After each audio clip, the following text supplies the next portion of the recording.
देश के सारे संसाधन बेच चुके हैं, कह रहे आरक्षण। अरे आरक्षण है कहाँ? नौकरी बची है क्या?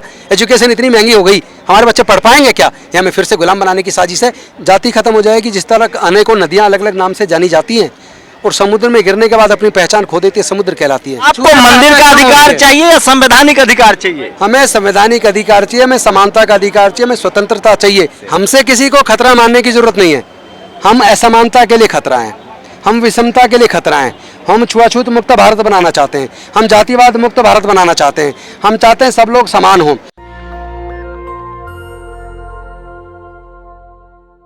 देश में ऐतिहासिक घटना हो रही है। आज अशोक विजयदशमी है नागपुर की दीक्षा भूमि में, दिल्ली के अंबेडकर भवन में, और देश के तमाम शहरों में लोग धम्म को अपना रहे हैं। ये टीवी अखबार आपको नहीं दिखाएगा।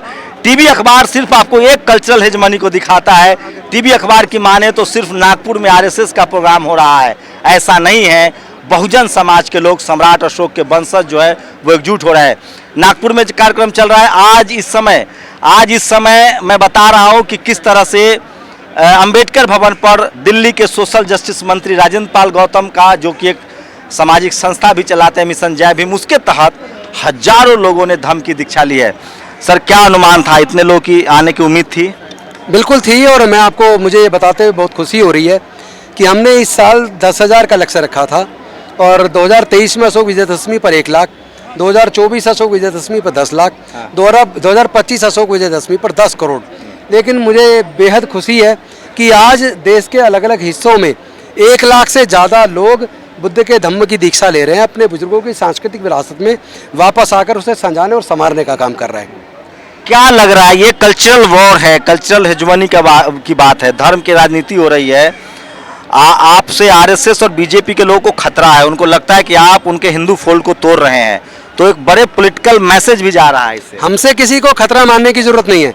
हम असमानता के लिए खतरा हैं, हम विषमता के लिए खतरा हैं, हम छुआछूत मुक्त भारत बनाना चाहते हैं, हम जातिवाद मुक्त भारत बनाना चाहते हैं, हम चाहते हैं सब लोग समान हों, किसी के साथ जाति की वजह से उत्पीड़न ना हो, किसी भी बहन बेटे की इज्जत लूट के हत्या ना हो, किसी भाई का गला छू लेने पर हत्या ना हो, किसी को मुँह रख लेने मात्र पर हत्या ना हो, किसी को घोड़ी पे बारात निकालने पर हमला ना हो, बल्कि एक ऐसा वातावरण बने जहाँ समता, स्वतंत्रता, बंधुता और न्याय हो, जहाँ प्रज्ञा हो, शील हो, करुणा हो, जहाँ सबके लिए मंगल भाव हो, सबके लिए प्यार हो।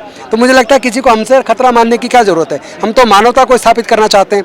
हम तो चाहते हैं कि भारत बौद्धमय बने, क्योंकि भारत बुद्ध का धम्म था, देश था। सम्राट अशोक के टाइम पे म्यांमार से लेके काबुल, कंधार, ईरान तक पूरा भारत बौद्धमय था। और आज वापस भारत को अगर वही गौरवशाली राष्ट्र बनाना, वही गरिमा प्रदान करनी है जो सम्राट अशोक के टाइम पे थी, तो हमें वापस समता, स्वतंत्रता, बंधुता और न्याय पर आधारित। आरएसएस तो कह रहे कि हम सब हिंदू हैं। हिंदू हैं तो फिर अभी 4 दिन पहले भगवान की मूर्ति छू लेने मात्र पे हत्या क्यों हो गई प्रतापगढ़ में? वो जवाब देना चाहिए आरएसएस को। तो आपको मंदिर का अधिकार चाहिए या संवैधानिक अधिकार चाहिए? हमें संवैधानिक अधिकार चाहिए, हमें समानता का अधिकार चाहिए, हमें स्वतंत्रता चाहिए, हमें बराबरी चाहिए, हमें न्याय चाहिए, उत्पीड़न नहीं चाहिए। कुछ लोगों का कहना है कि आपकी पार्टी, आप चूंकि एक मंत्री भी हैं, एक पार्टी से भी हैं आप, तो लोग कह रहे हैं कि उस पार्टी की तरफ आप बहुजन समाज को ले जाना चाहते हैं, इसलिए आपने बुद्ध को, धम्म को अपना हथियार बनाया है। मूर्खों की सोच पर तो कोई पाबंदी नहीं लगा सकता, लेकिन मैं ये पूछना चाहता हूँ, क्या समाज के ऊपर होने वाले उत्पीड़न पर मैं चुप रह जाऊँ? बहन बेटियों की इज्जत लूट रही है, मैं चुप रहूँ क्या? मैं ना बोलूँ? बाबा साहेब का सपना था भारत बौद्ध में बने, छुआछूत मुक्त भारत बने, भेदभाव मुक्त भारत बने, असमानता मुक्त भारत बने, सब समान हो। तो क्या मैं उस काम को ना करूं? क्या बाबा साहब ने इसलिए रिजर्वेशन की व्यवस्था की थी कि हम लोग एमपी एमएलए बनके, मंत्री बनके खुश हो जाएं और अपने बुजुर्गों के सपने को साकार ना करें? तो बाकी रिजर्व सीट से आने वाले तो बने हुए हिंदू बने हुए हैं, उसी कल्चरल हेजमनी में रह रहे हैं, उनको क्या लगता है कोई मजबूरी है या डर है, या वो हिम्मत नहीं दिखा रहे हैं कि बाबा साहब के बताए रास्ते पर चले? बाबा साहब के संवैधानिक अधिकार तो ले रहे हैं, लेकिन उनके बताए रास्ते पर नहीं चल रहे हैं। दुनिया का सबसे बड़ा धर्म मानवता है, और वो कुर्सी भी समाज ने दी है, जनता ने दी है। जो लोग सोच रहे हैं कुर्सी उनकी अपनी वजह से मिली है, अगर डॉक्टर बाबा साहब अम्बेडकर कुर्बानी ना देते, वो हमारे लिए अधिकार और आज़ादी के लिए आंदोलन ना करते, अपना पूरा जीवन बलिदान ना करते, अपने 4 बच्चे खो दिए उन्होंने, अपनी पत्नी माता रमाबाई खो दी उन्होंने, अपना पूरा जीवन जलाकर हमारे जीवन में उजियारा लेकर आए हैं। ये हमें कुर्सी देने के लिए नहीं, हमारे समाज के हक अधिकार की लड़ाई को हम लोग लड़ेंगे। कैसे लड़ेंगे? आपके पास ना टीवी है, ना अखबार है, आपके सांसद चुप है, मंत्री चुप है, SC ST OBC सम्राट अशोक के वंशज चुप है, कहा जा रहा है कि सिर्फ कुछ दलितों का ये धम्म है। आप तो है ना, हमारा सोशल मीडिया है, हमारे सारे बहुजन समाज के मीडिया चैनल चला रहे हैं लोग, वो हैं। और ये केवल बहुजन समाज का या केवल यहाँ के कुछ लोगों का नहीं है। 128 देशों में बौद्ध धर्म है, 56 देश तो पूरी तरह बौद्ध हैं। और इतनी तेजी से बौद्ध धर्म बढ़ा, यूएनओ की स्टडी आई है 2050 तक आधे से ज़्यादा यूरोप 2050 तक बौद्ध बन जाएगा। अमेरिका और ऑस्ट्रेलिया में पहले नंबर पे क्रिश्चियन है, दूसरे नंबर पे बौद्ध हैं। लेकिन जिस तेजी से वहाँ बौद्ध बनने का सिलसिला चल रहा है, आने वाले 10 से 15 सालों में सब वहाँ बौद्ध बन जाएंगे। आपके लोगों के वो बढ़ेगी, आप लोगों के दिमाग में जो वो रुकेगी। ये बहुजन समाज के लोगों के दिमाग में जो मानसिक डर है उससे कैसे, हमें भी अब रोज लोग आके कहते हैं शंभू जी सावधान रहिए, शंभू जी आपको मार देंगे। ये जो कल्चरल हेजेमनी के गुलाम हैं और मानसिक डर है, इससे कैसे निकले लोग? देखिए, हमें मार सकते हैं लेकिन बाबा साहेब की तथागत बुद्ध की विचारधारा को नहीं मार सकते। और हम मरने को तैयार हैं, सुप्रीम सेक्रीफाइस के लिए हम तैयार हैं। लेकिन लोग तो कह रहे हैं आप मंत्री हैं, आपको सुरक्षा मिली हुई है। कहाँ है सुरक्षा? बता दो, एक भी सुरक्षा एक भी हो, बताओ ना। आप कैमरा घुमाओ और दिखाओ, एक सुरक्षा दिखा दो, केवल एक, कोई एक दिखा दो, एक सिंगल पुलिस वाला दिखा दो, सिंगल दिखा दो पूरे में घुमा आप के। चाहते क्या है कि आप मंत्री हैं, आराम से आराम कीजिए, आपको क्या जरूरत है? आप धार्मिक मामलों में टांग अड़ा रहे हैं, आप हिंदू धर्म को कमजोर कर रहे हैं। मैं नहीं करूंगा, नहीं अड़ाऊंगा।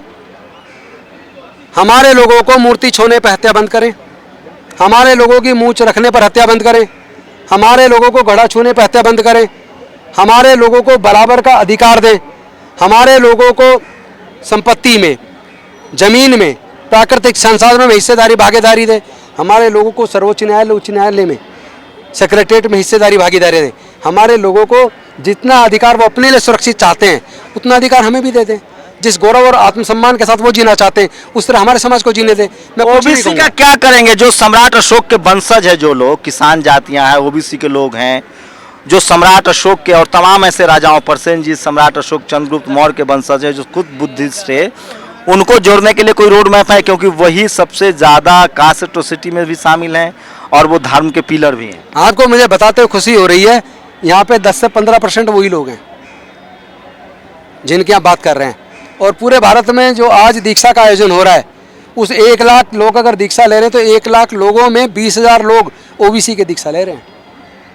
मेरे पास सारे आंकड़े आ चुके हैं। मैं बुद्धिस्ट बन गया तो क्या क्या बदल जाएगा मेरा जीवन? जाति खत्म हो जाएगी। जिस तरह अनेकों नदियाँ अलग अलग नाम से जानी जाती हैं और समुद्र में गिरने के बाद अपनी पहचान खो देती है, समुद्र कहलाती है, उसी तरह जब हम सब बौद्ध बन जाएंगे तो हमारी जातियाँ खत्म हो जाएगी, हम बौद्ध कहलाएंगे। फिर हमारे ऊपर उत्पीड़न होगा तो दुनिया के 128 देश हमारे लिए खड़े होंगे। कुछ लोग कह रहे हैं हम बौद्धिस्ट बन जाएंगे तो हमारा आरक्षण खत्म हो जाएगा, हमारा अधिकार खत्म। आरक्षण का हम खुद छोड़ रहे हैं, आरक्षण में चाहिए नहीं, हमें गुलामी का जीवन नहीं चाहिए, हमें शोषण से मुक्ति चाहिए, हमें न्याय चाहिए, हमें देश के सारे संसाधनों में हिस्सेदारी भागीदारी चाहिए।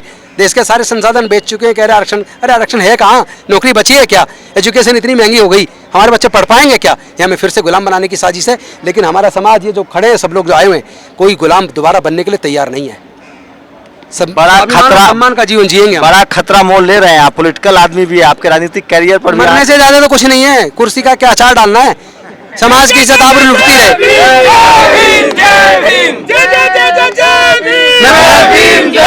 अगर समाज की इस तरह बर्बादी हो रही है, पढ़ाई छिन रही है, गुलामी बढ़ रही है, उत्पीड़न रोज हो रहा है, रोज भाइयों का कत्ल हो रहा है, बेटियों की इज्जत लूट के कत्ल हो रहा है, और ऐसे में मैं केवल कुर्सी संभालता रहूं, ऐसी 1000 कुर्सी कुर्बान अपने समाज के लिए।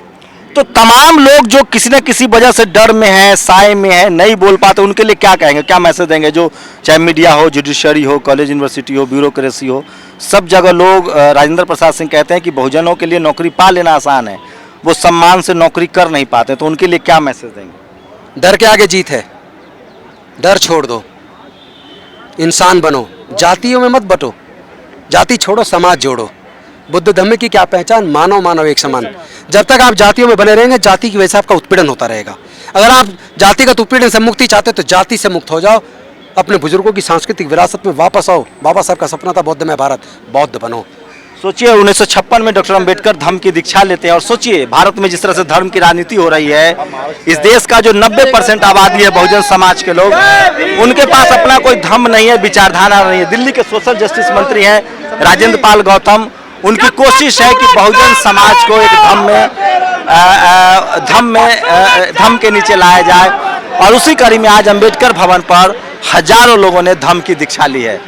आप लोग के सवालों का जवाब चाहिए। बाबा साहब अंबेडकर को भी लास्ट में लगा था कि धर्म का, ये धर्म प्रधान देश है, जातियों में बटा हुआ देश है। अगर यहाँ एक धर्म के तले हम नहीं आएंगे, सोचिए जिस भारत की पहचान पूरी दुनिया में बुद्ध से है, उसी भारत में लोग बुद्धिस्ट कहलाने से झिझकते हैं, डरते हैं। सम्राट अशोक का देश है ये, आपका संविधान सम्राट अशोक के विचारों से लिया गया है, लेकिन आज भी इस देश का जो बहुजन समाज है उसको सांस्कृतिक रूप से, सामाजिक रूप से, आर्थिक रूप से, राजनीतिक रूप से धर्म के नाम पर गुलाम बनाया गया है और रोज़ उनके साथ धर्म के नाम पर अत्याचार हो रहे हैं। इसी कड़ी में राजेंद्र पाल गौतम की कोशिश है कि बहुजन समाज को बुद्धिस्ट बनाया जाए।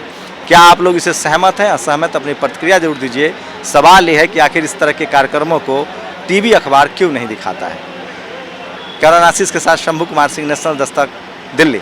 नेशनल दस्तक की आपसे गुजारिश है कि अगर इसको बचाना चाहते हैं तो नेशनल दस्तक को सब्सक्राइब करने के लिए रेड कलर के सब्सक्राइब बटन को दबाएं, फिर बेल आइकन की घंटी दबाएं। नेशनल दस्तक को बचाने के लिए बहुत जरूरी है कि हर खबर को शेयर करें, लाइक करें, कमेंट जरूर करें।